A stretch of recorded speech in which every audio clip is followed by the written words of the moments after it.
Welcome to Spill the Tea about weddings with Sheila and Teresa. Hi, I'm Teresa. Hi, I'm Sheila.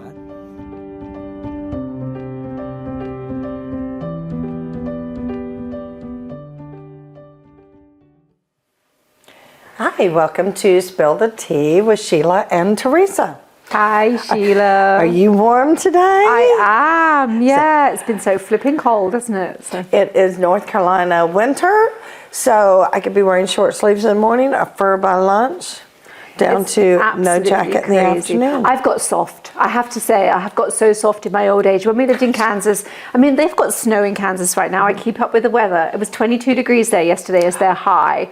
And the coat that I wore on Saturday with a jacket underneath it used to do me fine in Kansas. I have got soft. Now, I think it's North Carolina. When we moved here, we had come from South Dakota. So 8 foot of snow, that was normal. We played in it. Now, if there's 3 inches of snow, you can't get any food in the grocery store. Everybody's in their home. And I've just joined them. If you can't beat them, you join them. Yeah. I go buy all my groceries, come home, plan a whole meal in case the power goes out, get under the blanket. I know, but it's pathetic. It was, I think it was 43 at the weekend. I mean, it felt cold, but I had a beanie on, 2 coats, a big thick jumper underneath, and yeah, I've got soft. I was freezing Saturday. And I had a jacket, I had a long sleeve, I was still cold. So that's why we're doing a little fur today. After seeing all these people wearing some nice furs at the wedding this weekend, I was like, yeah, it's time for fur. So I think I'm going to be sporting it this December as I run around the Christmas season. Yeah. I'm ready for it. So what do you want to talk about today? I want to talk about timelines, but in a different way. Okay.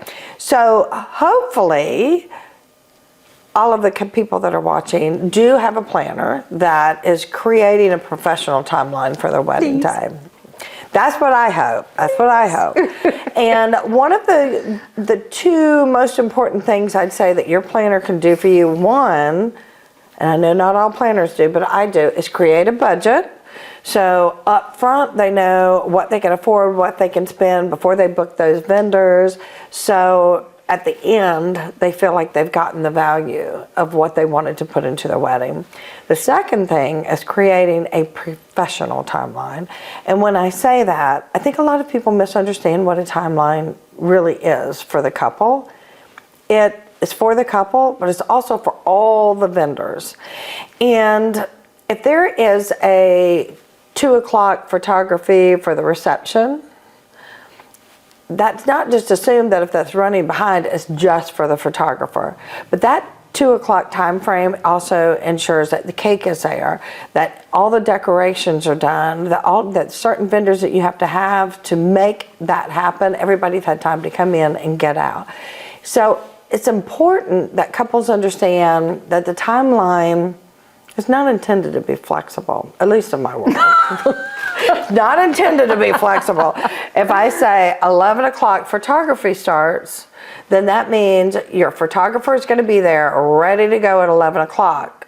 So in turn, that means bridesmaids and brides need to have their makeup on, they need to have their hair done. Now they can be in their cute pajamas drinking mimosas, but when I tell my bride, I need you to be ready 11 o'clock, hair and makeup in your cute PJs, that means if you're running behind, that is going to have your photographer possibly have to delete photos that you've requested, because they can't always make up the time somewhere else. If your ceremony's at 4 and you've lost an hour where you're running behind, that's an hour. That could be 5 photos, that could be 25 photos, depending on your photographer, that you've just taken off of your list.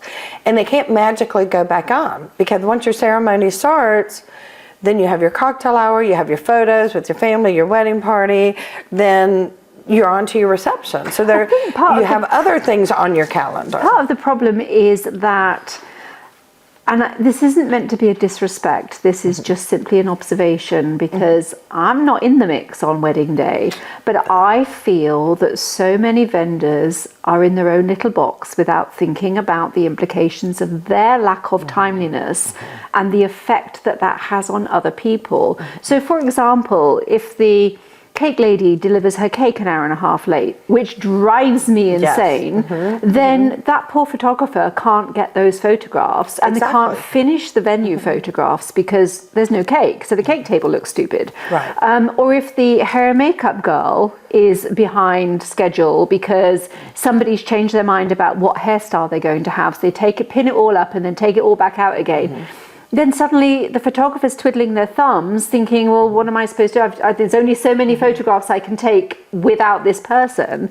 And if the reception's not ready, they can't go there. And I know, exactly. Yeah. And it's a bit like we've had issues where the planner, not you, will say that, who has not told the caterer that all of their silverware and china needs to be on the tables for the photographer, and they've thought on the timeline, well, they need to show up an hour and a half before dinner service.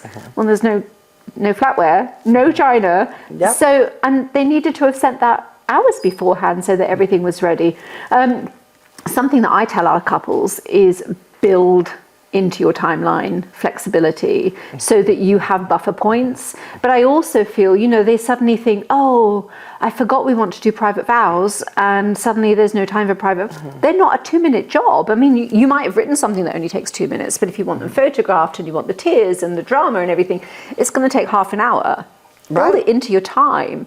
And I totally agree with you. But I mean, something that stresses me out so much, and I'm only just the poor old venue, but we need a timeline.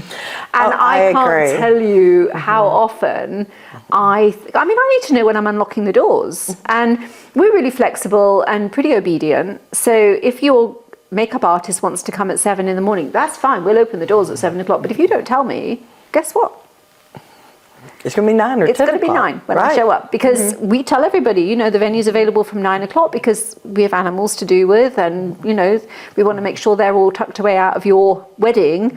So it means that if I don't come until 9 o'clock, I'm going to get a frantic text message. Well, I thought you knew. Well, didn't get a timeline. So it's tricky. But we tell couples to, build into your timeline if you want to go upstairs and have dessert together. Just build it in, but have those conversations and book a planner. Book a planner. Yeah, book a planner. Because the timeline is extremely important. And sometimes that I find working with a couple, and you don't realize that sometimes till the wedding day, they think that's flexible or a suggestion. But I am telling all the brides, it is a firm plan. And the reason being is if I know the photographer is going to be here at this time and they want to do reception photos, and I've got to make sure all the other vendors are in and out for that. And then I'm also, and I know this is kind of getting into the back thought of it, but also if it's a vendor, I don't want them showing up an hour and a half early if they haven't discussed it with me, because if I'm planning on 2 vendors arriving every half hour, I'm thinking of them, their delivery vans unloading, their team going in and out the door. And so if I have 4 or 5 vendors all wanting to be there at 1 all for a asking you 6 stupid o'clock questions, service, everybody's chaotic, they can't get around. And if it's chaotic and messy up front, the photographer can't have a drone going around taking pictures of the front door of the venue. And on the converse side, people need to understand that they're paying for this photographer. Right. And if they can't do any work and they're standing around, suddenly you might not get 12 hours worth of photos because they've wasted 2.5 hours waiting for hair and makeup to be finished, or waiting for the cake lady to show up, or waiting for you to move your cars out of the way so they can do their drone footage. Exactly. And I'm sure, I'm not a photographer, but I hate wasted time. So I'm sure that if they're standing around they probably feel really anxious, wouldn't you think? That I would think so. Well, because they have a timeline, and it's important. Well, and then they're going to get judged if they don't have any photographs to deliver, and people are going to say, well, what were you doing for those 12 hours? Well, your planner didn't have the reception ready. Well, the cake wasn't delivered on time. Exactly. And so it's extremely important. That timeline is to bring all of the vendors together in a timely manner for everyone. So it's not just about photography. It's also making sure all the other vendors are out of the way so the caterer can get backed in and get unloaded. It's for all of us. Well, so that the DJ knows when to show up and get the ceremony spot set up, because if it's in a different area to the reception, they might have extra equipment that they need to allow time for. And if you say to them, oh yeah, we're just having our wedding at 3, You can show Come up whenever you want. Come whenever you want. It doesn't and work that way. show up at 10 till 3. Because I try to make sure there's not more than 2 vendors at any given time unloading and getting ready. And if I know, and this is where it gets important too for any vendors that are watching, even though 60 days out, I'm already sending timelines and planning that, I also need the photographer's timeline, because if I look at theirs or I'm like, go upstairs looking for the bride, well, where is she? If I know, oh, they're out doing the first look, I'm not going to go look her and interrupt that moment. Or same thing, if I know that they're going to be doing drone shots from 12 to 2, then I need to be thinking about who's going to be unloading at the front door between 12 and 2, or, keeping an eye on the parking lot. So share timelines. And the one that affects me the most is photography, and also making sure that the officiant, because what if they need a table up front and the bride forgets to tell me? It's just, if you do any sort of timeline or anything with the couple, then make sure the planner's got a copy. And every single planner needs to make sure the venue has a copy. Because I know that's a big thing with you, is you think, I don't get them all the time. Yeah. It's so stressful.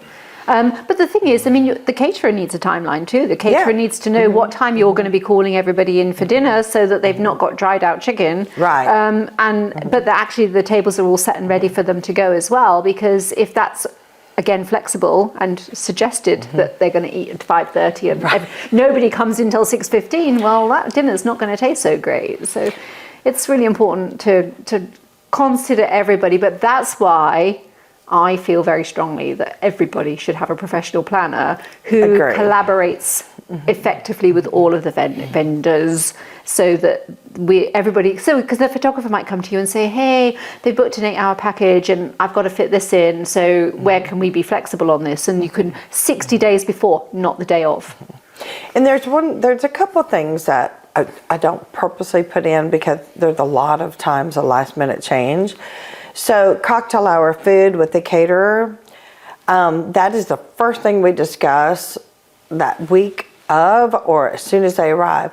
Cocktail hour is going to be out on the patio, it'll be over here. Cocktail hour is going to be upstairs, we're going to put the table here. Because that does change on weather. But outside of that, I don't tell the photographer, and most of them will know after working with me once, it's like, I don't tell you your timeline, but I just need to know, here's your contract time. If you're here for 8 hours, from 12 to this, you've got this amount completely free before the ceremony. If they want to go zip lining, they've got that time. I just need to know, what time do you want the bride ready?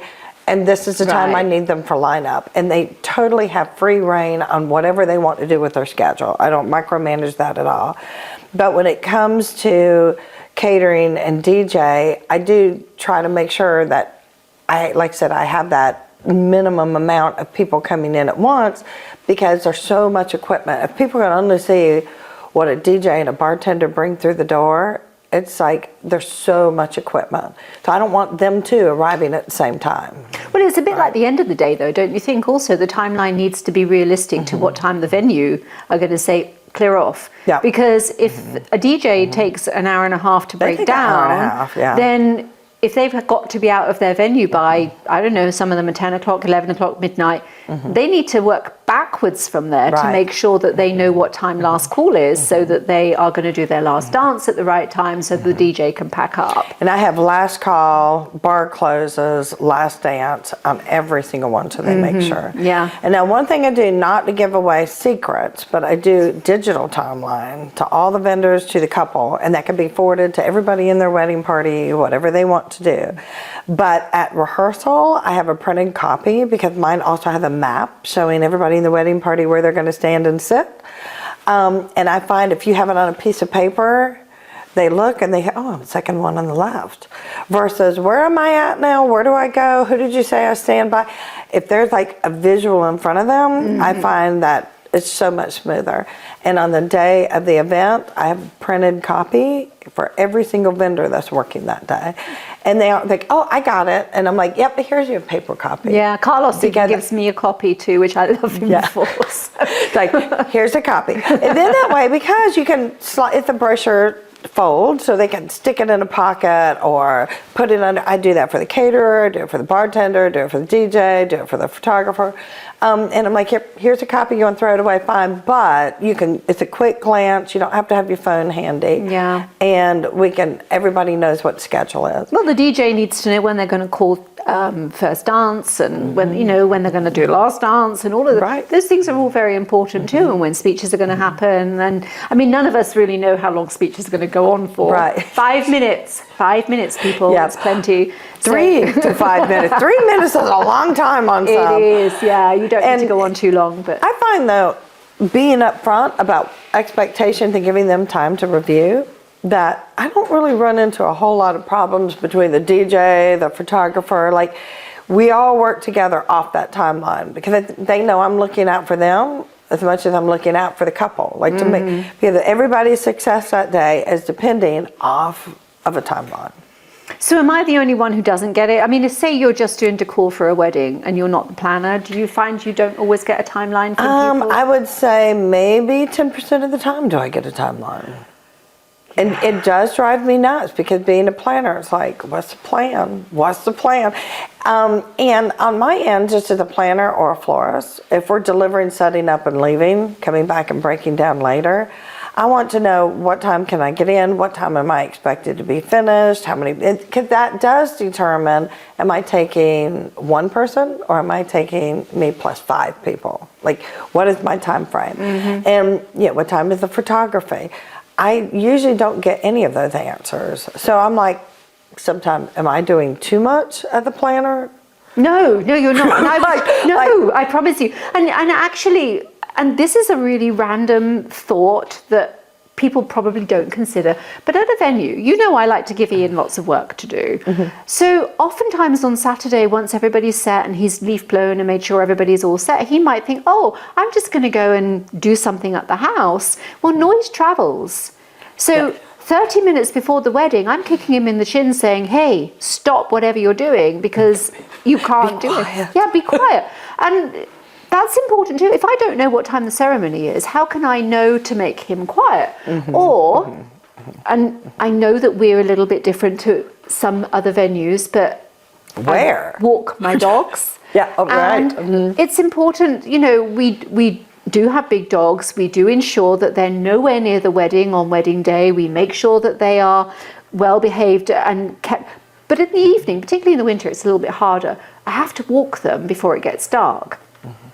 I need to know what time you're having your ceremony and photographs so that I can be in a different space for the dogs.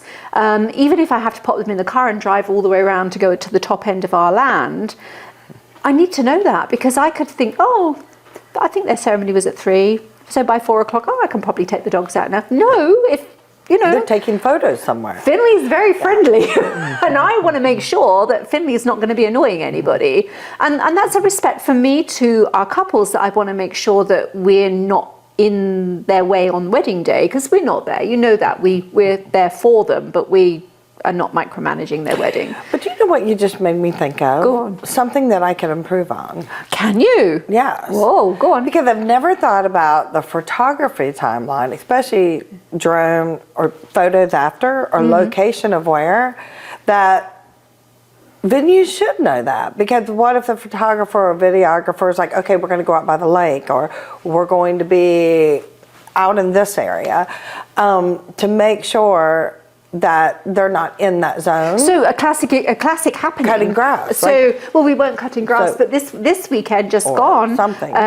I was walking, it was almost dark, and I thought, oh, for sure the photography will be done by now, because I was late. And they were actually in the Tanglewood garden, and Finley could hear them, and thought, oh, and I'm, Finley, get over here. He came back and he wasn't disruptive, but I didn't know that they were going to be in the Tanglewood garden at that time. So you're right. I mean, it is quite useful. And as I say, maybe not all venues are walking their dogs at that time of day either, but I have the horses to deal with. And if the horses are up by the wedding venue, which our couples love, they need feeding. Right. So and again, I have to feed them before dark, so I try and avoid being up there during ceremony and cocktail hour. So if I don't know what time cocktail hour is finishing, I might think, oh, that's a bit awkward. I've got to go up in my welly boots and looking like a a farmer. And, you know, and I don't want to do that. So yes, it is quite important for me as a venue owner to know what time all these things are going on.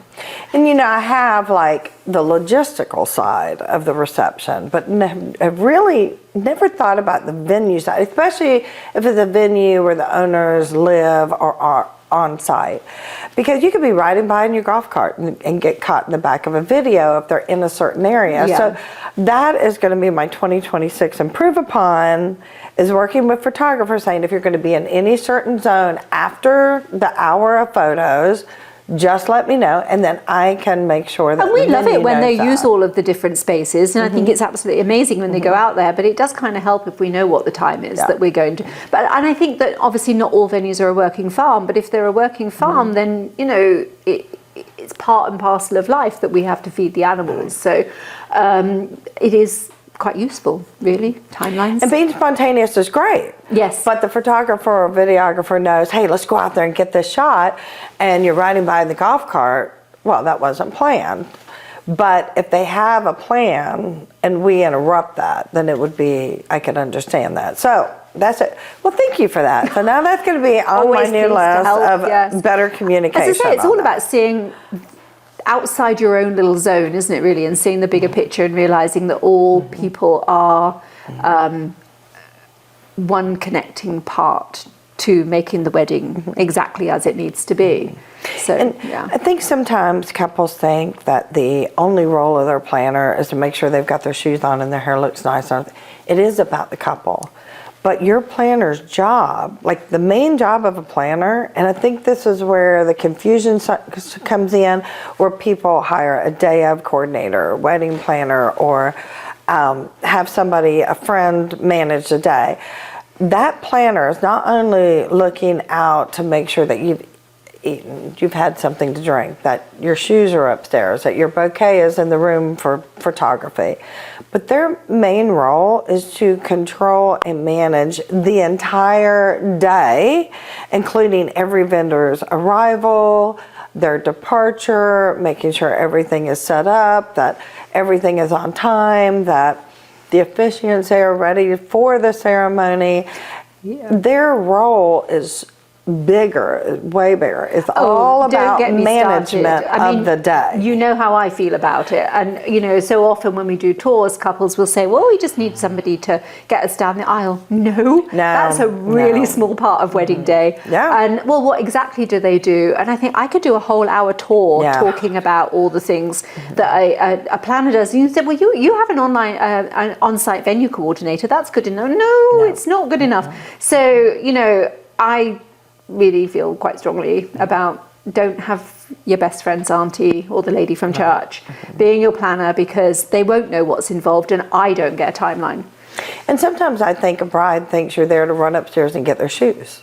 And it's like, even though we're there to make sure your day goes great, our priority and main job is managing everybody that is to there. make sure your day goes right. great. Yes. And so I think there's a little confusion. So brides, if you're not sure exactly what that planner role is, there you go. They are there to manage all of your vendors, manage the timeline, make sure everybody's showing up, that they've arrived on time, that they have the tools that they need to get their job done, and to look after you and make sure you're on site, got your makeup ready, and that you're ready to go for ceremony. So I have a job for you. I think that in all of your free time that you don't have, you should create a PDF that venues can hand out that talks about the role of a planner, so that they understand, because I feel sometimes I hit my head against a brick wall trying to explain exactly what you do. I'm not in your world, well, I mean, a wedding world, but not, you know, all the behind the scenes things that people don't necessarily understand. And I think that you could quite easily educate. I mean, we've done a podcast before about what a planner does and what's all involved in that. But there's so many that just think they need a day off to get them down the aisle, and no, that's not what it's about. Not. You know, and day offs from my, particularly those that are literally day off, are a nemesis and a nuisance, honestly, because they don't give timelines out, they don't coordinate with all of the vendors, they show up, they don't know where everything is, and then they waste half the day texting me stupid questions because they don't know where everything is. And couples are paying for that. And then once they're down the aisle, these day offs think that they can just that their job is over. jobs are done. No, And it's still, you're only halfway there. yeah. So The you need reception to of create a that. PDF. That's all I Okay, can- I'll work on that too. Yeah, you can do that on, Whew, on is there your, anything else? yes, on your plane journey, when you go away, you can just sit there and do some You know, work. I really, and I do, maybe it's a good thing that we should get a whole bunch of vendors together on the podcast and have people be able to call in and ask questions that we could shoot that would be off. amazing. Yeah. Yeah, we could do a live, couldn't we? I do. I think that would be a great idea. February, because you'll be busy in January, but maybe a February. But February would be a great time. Yeah, for sure. So we could, because it's important that we are addressing what their questions are. And, I try to always bring up things that people are asking me about, because when I say, well, do you have a planner? If they come in to me as a florist and they're like, oh no, I've already got everything planned out. My friends are doing my makeup. I'm good. I just need somebody for the ceremony. And I'm like, well, what if your officiant doesn't show up? What if your cake doesn't show up? Do you know this photography? What if they don't show up? I mean, it happens. And if you if you're working with a team that you don't know if they're very reputable or dependable, anything can happen. And even if a photographer doesn't show up, it doesn't mean the planner's going to have the resource to have another photographer there an hour. But they could try to problem solve, or they can try to turn the day around and come up with other solutions. Doesn't mean that they're going to bake you a cake, but it means you might be able to send someone to Harris Teeter on a run if they need to, so we just do our best to try to remedy it. And if we know in advance, we can try to come up with the other solutions. But it is so much more than making sure you're ready or making sure that one vendor showed up. It's about the whole time the day together. And it's important because every single vendor working together is what makes a great wedding day. When you see me post, it was a great wedding day, I'm not saying, oh, pat myself on the back. I'm saying, what an amazing team to work with. Well, the truth is, a few weeks ago, you might recall that we had an amazing team at the venue, including you, and I was sick. And I wasn't present for the day because none of you would have wanted me anywhere near you. No, in fact, it was like... Exactly, it really was. But Yeah. knowing that I had an amazing planner there just meant I could happily be sick in my bed and not care, because the wedding went ahead beautifully and the couple were really happy. But I also had the timeline in my back pocket and I knew exactly what was happening throughout the day. And I just think that people don't always value that and realise what's involved in the whole day, the whole package. Right. So brides, it's not just about you, it's about your entire wedding day. And that's what makes them say on Sunday, best day ever. Yep. No, I agree. So we have, again, touched on timelines. I feel like we could do 100 podcasts about timelines. Well, let's definitely plan on getting some vendors together in February and having a live and having a phone in. People can either text us or they can call in if they're brave and ask some questions, and they can even submit them online if they want to. I think that's perfect. All right, we'll do that. Okay. So until then, don't forget to like, share, and follow with Spill the Tea from Sheila and Teresa. We want to hear from you. Bye. Bye.